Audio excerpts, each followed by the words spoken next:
오늘 우리가 읽었던 말씀은 선한 사마리아 사람의 비유지요. 이 말씀 우리가 30절부터 읽기는 했는데 본래는 25절부터 시작이 되고 있습니다. 25절의 말씀을 보니까 한 율법 교사가 예수님을 찾아왔어요. 그리고는 하는 말이 내가 무엇을 하여야 영생을 얻겠습니까? 이렇게 묻습니다. 이 율법 교사는 지금 자신이 무엇을 해야만 영생을 얻을 수 있는지에 대해서 묻고 있는 것이지요. 그러니까 강조점이 영생에 있는 것이 아니고 무엇을 해야 하는가에 있었던 겁니다. 만약에 여러분 이 선한 사마리아인의 비유를 자신이 무엇을 해야만 영생을 얻을 수 있는지에 대해서 묻고 있었던 이 율법 교사에 대한 대답으로 우리가 그렇게 생각을 해버리고 나면 그러면 어떤 일이 발생하는가 한번 생각해 보시기를 바랍니다. 예수님께서도 구원이 마치 어떤 행위로 주어질 수 있는 것처럼 그렇게 대답을 해버리고 마는 것이 될 겁니다. 그런데 그렇게 하고 나면 우리가 그동안 배워왔던 것하고는 좀 다르게 되지 않습니까? 구원이라는 것 어떤 경우에도 우리의 행위를 통해서 얻어질 수는 없는 것이기 때문입니다. 오직 예수 그리스도 안에 나타나셨던 그 하나님의 은혜로만 얻을 수 있는 것, 그것이 바로 구원이기 때문이지요. 그래서 우리들은 오늘 우리가 읽었던 이 말씀의 온전한 의미를 다시 한번 생각해 보아야 되는 겁니다. 율법 교사가 던졌던 물음에 대해서 예수님께서는 이렇게 대답을 주셨어요. 첫 번째는 율법에는 어떻게 기록이 되어 있는지를 한번 말해 보라고, 그리고 그 율법의 내용을 율법 교사인 당신은 어떻게 해석하는지를 한번 말해 보라고 이렇게 물으셨습니다. 그러자 율법 교사의 대답이 이렇게 이어졌던 것이지요. 27절에 나오는 말씀입니다. 우리 다 같이 한번 읽어보겠습니다. 대답하여 이르되 내 마음을 다하며 목숨을 다하며 힘을 다하여 뜻을 다하여 주 너의 하나님을 사랑하고 또한 내 이웃을 내 자신같이 사랑하라 하였나이다. 이렇게 대답을 하니까 예수님께서 다시 뭐라고 대답을 했는가 하면 그 대답이 옳다고 대답을 하셨어요. 그리고는 그러면 살게 될 것이니까 그렇게 행하라고도 말씀을 하셨지요. 그리고 난 다음 율법 교사가 다시 묻습니다. 그러면 내 이웃이 누구입니까? 내 이웃이 누구입니까? 라고 묻고 있던 이 율법 교사의 물음을 한번 생각해 보면 율법 교사는 지금 내 이웃이 누구인지 알기만 하면 자신은 모든 율법을 다 행할 수 있다고 그렇게 생각을 하고 있는 것 같아요. 그렇게 착각을 하고 있었던 것이지요. 여러분, 우선 먼저 대답을 드릴 수 있는 것은 28절 말씀, 예수님께서 내 대답이 옳도다 이를 행하라 그러면 살리라 라는 말씀은 진리라는 겁니다. 우리가 율법을 모두 다 행할 수만 있다면 구원을 받을 수 있기 때문이에요. 그렇지만 이 28절 말씀 속에는 아주 중요한 반전도 함께 들어있는 것이지요. 어떤 사람도 그 누구도 율법을 다 행하지는 못했다는 것입니다. 그래서 로마서 3장 20절부터 22절까지는 이렇게 말씀하고 있는 거예요. 그러므로 율법의 행위로 그의 앞에 의롭다 하심을 얻을 육체가 없나니 율법으로는 죄를 깨달음이니라. 이제는 율법에 의해 하나님의 한 의가 나타났으니 율법과 선지자들에게 증거를 받은 것이라. 곧 예수 그리스도를 믿음으로 말미암아 모든 믿는 자에게 미치는 하나님의 의니 차별이 없느니라. 예수님께서 우리에게 나타내 주셨던 그 복음의 의미를 사도 바울은 우리들에게 이렇게 말씀하고 있는 것이지요.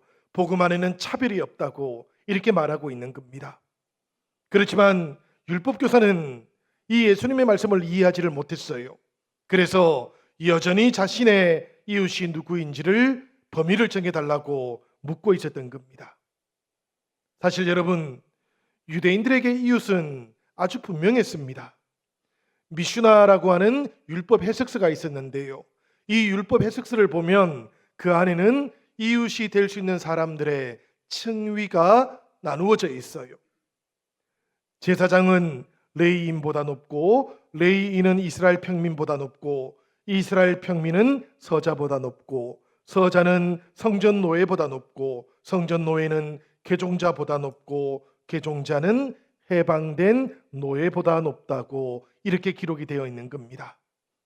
여러분, 이 해설 속에 층위가 기록되어 있기는 하지만 바로 이 목록 속에 나오고 있는 사람들이 유대인들에게는 이웃들이었던 것이지요. 그런데도 불구하고 율법교사는 지금 예수님에게 다시 한번 자신의 이웃이 누구인지, 그 범위가 어디까지 되는지를 알려달라고 이렇게 요청하고 있었던 거예요. 예수님 생각은 어떻습니까, 여러분? 예수님 생각은 율법교사와도 다르고 유대인들하고도 달랐어요. 예수님께서는 사마리아 사람도 이웃이라고 그렇게 말씀하고 있기 때문입니다. 예수님께서는 이방인들도 이웃이 될 수 있다고 그렇게 생각하고 계시기 때문이에요. 그래서 예수님은 예화를 하나 들어주셨던 것이지요. 어떤 사람이 예루살렘에서 여리고로 내려가고 있다가 강도를 만나게 됩니다. 강도들은 이 사람의 옷을 벗겼어요. 그리고 폭행을 했습니다. 거의 죽은 것처럼 만들어 놓은 다음 그 자리를 떠나버리게 되었는데요. 바로 그 자리에 제사장이 지나갑니다. 그리고 그 다음에는 레위 사람이 지나갔어요. 그들은 모두가 다 이 강도 만난 사람이 시체처럼 보였습니다. 그래서 이 사람을 피해 가버리고 말았던 것이지요. 그리고 이제 세 번째 사람이 등장하게 되었는데요. 율법교사는 당연히 이 세 번째 사람이 유대인 평민이라고 그렇게 생각을 했을 거예요. 미슈나 그 율법 해석서에 따르면 제사장 다음에 레위인이 나오고 레위인 다음에는 이스라엘 평민이 나오기 때문입니다. 그런데 여러분, 예수님의 말씀 속에서 세 번째 사람은 누구였습니까? 우리가 말씀을 보니까 바로 사마리아 사람이 등장하고 있는 것이지요. 이 사마리아 사람은 미슈나에는 등장하지도 않았던 사람입니다. 이 사람이 등장해서는 강도 만났던 사람을 구출해주고 있는 거예요. 이 말씀을 듣게 되었던 율법교사 마음이, 생각이 어떠했겠습니까? 놀랍게도 대단히 당황해버렸던 것이지요. 그리고 그때 예수님의 물음이 다시 이어집니다. 내 생각에는 이 세 사람 중에 누가 강도 만난 자의 이웃이 되겠느냐?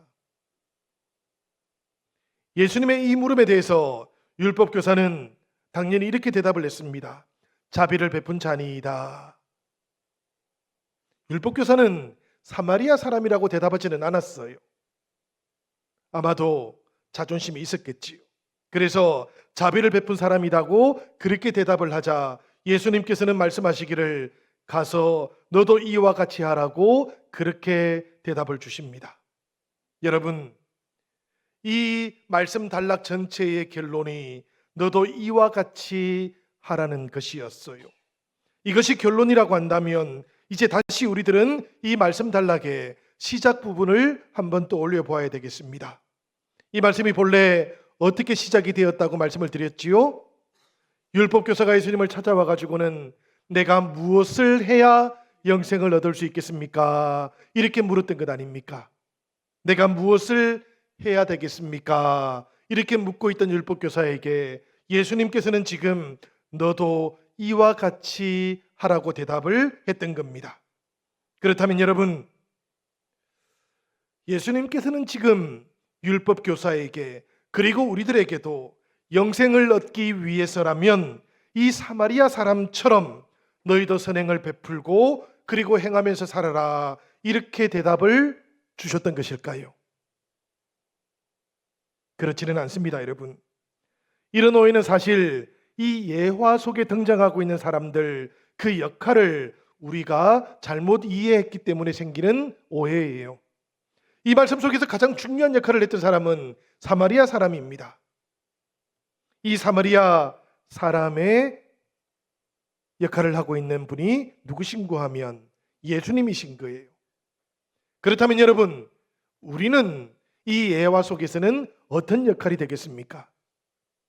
우리가 바로 강도 만난 자입니다. 여러분, 예수님의 대답을 들으면서 우리가 혼란에 빠질 수 있어요. 오해할 수도 있어요. 그렇지만 그 모든 것들이 역할을 우리가 사마리아 사람이라고 생각했기 때문이라는 것도 기억해 주시길 바랍니다. 우리들은 예수님을 만나기 전에는 하나님에 대해서 죽었던 사람이었어요. 성경은 이것을 가리켜서 우리가 영적으로 죽어 있었다라고 그렇게 말씀하고 있는 겁니다. 제사장이라든지 레위인으로 대표되고 있는 그 율법도 우리를 살리지는 못했습니다. 율법을 통해서는 우리가 죄를 깨닫게 되었을 뿐인 것이지요.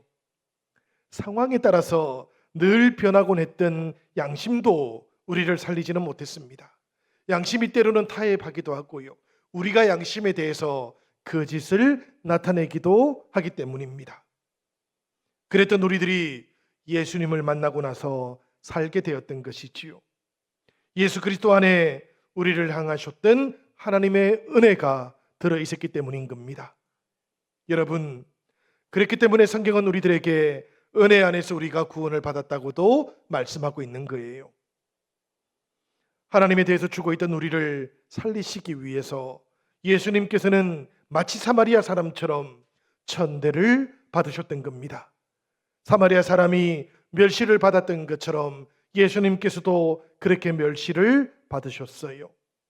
우리들을 구원해 주시기 위해서 사마리아 사람이 죄인으로 취급을 받았던 것처럼 예수님께서도 죄인의 취급을 받으셨고 하늘에서 이 땅으로 내려와 주셨던 분, 그분이 바로 예수 그리스도십니다.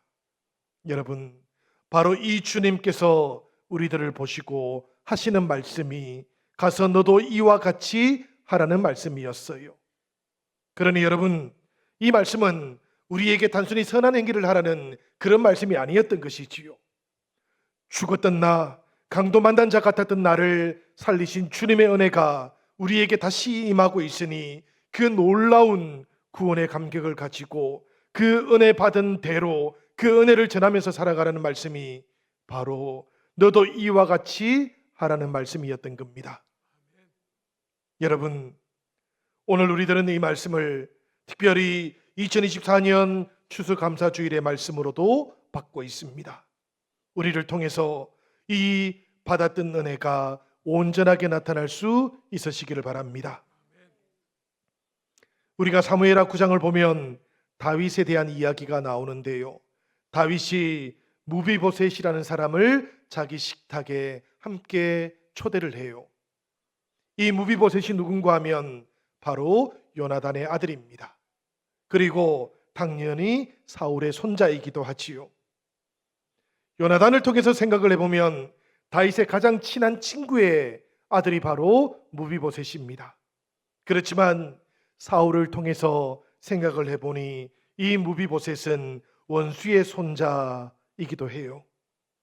우리가 근력을 통해서 생각을 해보면 다윗은 사울의 손자였던 이 무비보셋을 제거해야만 했습니다.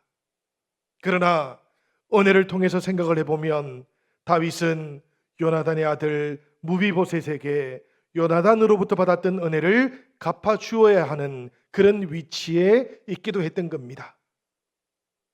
다윗이 어느 날 물어요. 사울의 집에 아직도 남은 사람이 없느냐? 그러자 사울의 집을 섬겼던 종 시바가 다윗에게 이렇게 대답을 합니다. 요나단의 아들 하나가 있습니다. 그 사람은 다리를 저는 사람입니다. 그러자 다윗은 이 무비보셋을 데리고 오라고 했지요.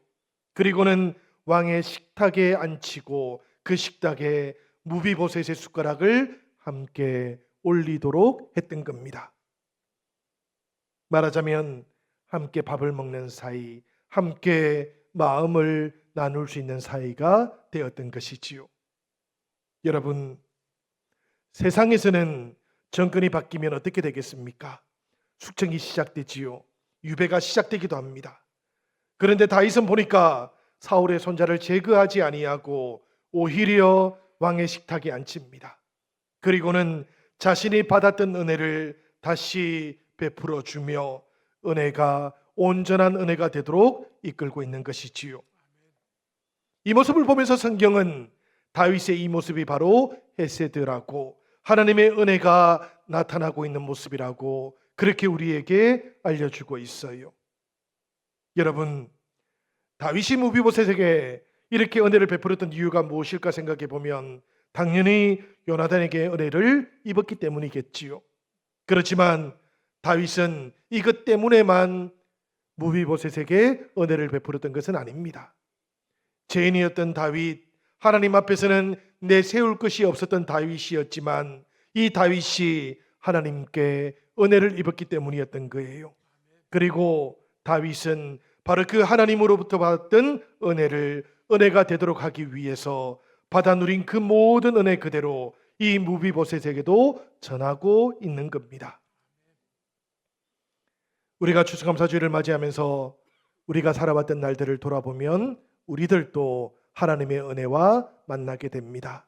하나님께서 지켜주시고 인도해 주셨던 날들이 있고 어려운 때에는 우리에게 힘을 주었던 그 모든 기억들이 우리에게 있어요. 이 추수감사 주간 우리들도 우리가 받았던 은혜를 함께 전하고 나누면서 은혜가 온전한 은혜가 될 수 있는 그런 역사심이 영신의 모든 가족들에게 함께하기를 기원합니다. 그런데 여러분, 예수님 주변을 살펴보면 또 다른 사람들도 있었습니다. 예수님을 따르던 사람들을 성경은 제자라고 부르지요. 그런데 어떤 사람들을 가리켜서는 무리들이라고 이렇게 부르기도 했어요. 이 무리들도 예수님을 따랐습니다. 그런데 이 사람들이 예수님을 따랐던 이유는 제자들하고는 조금 다르지 않습니까? 이 무리들은 혜택을 보기 위해서 예수님을 따랐던 거예요. 그렇기 때문에 이 무리들은 자기 부인을 통한 초월, 이런 것들은 생각하지 않았습니다. 자기 십자가에는 관심도 전혀 없었던 것이지요.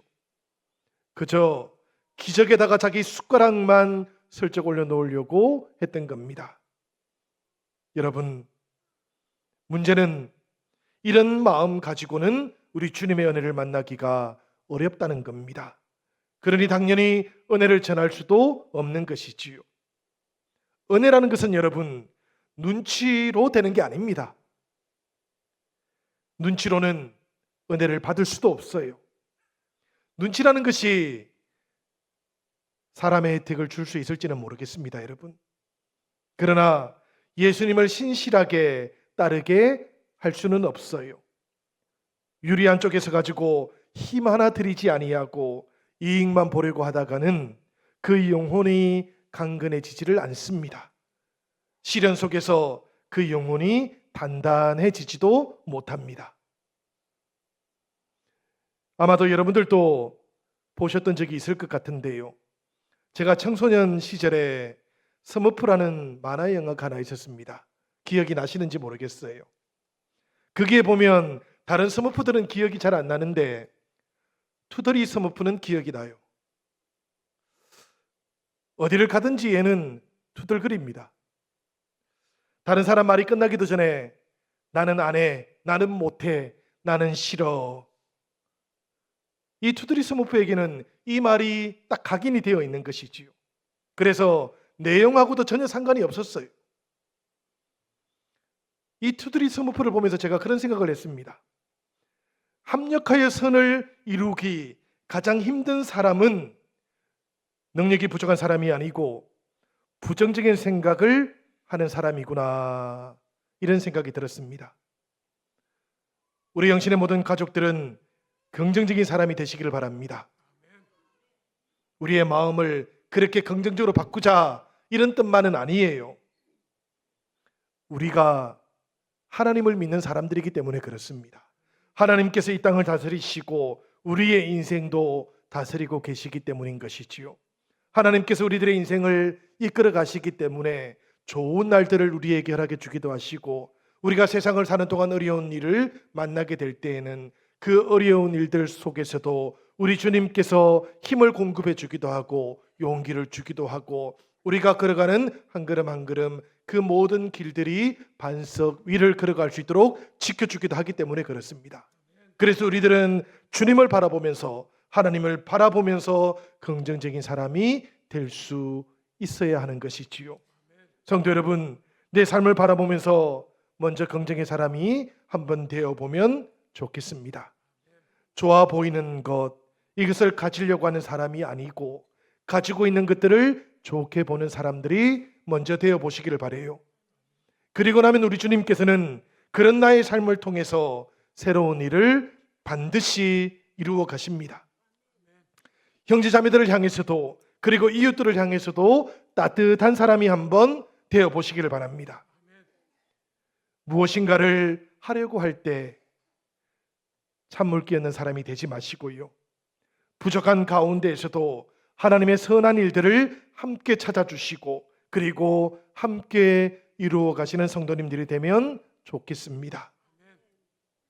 여러분들의 경험도 그러할 것 같은데요.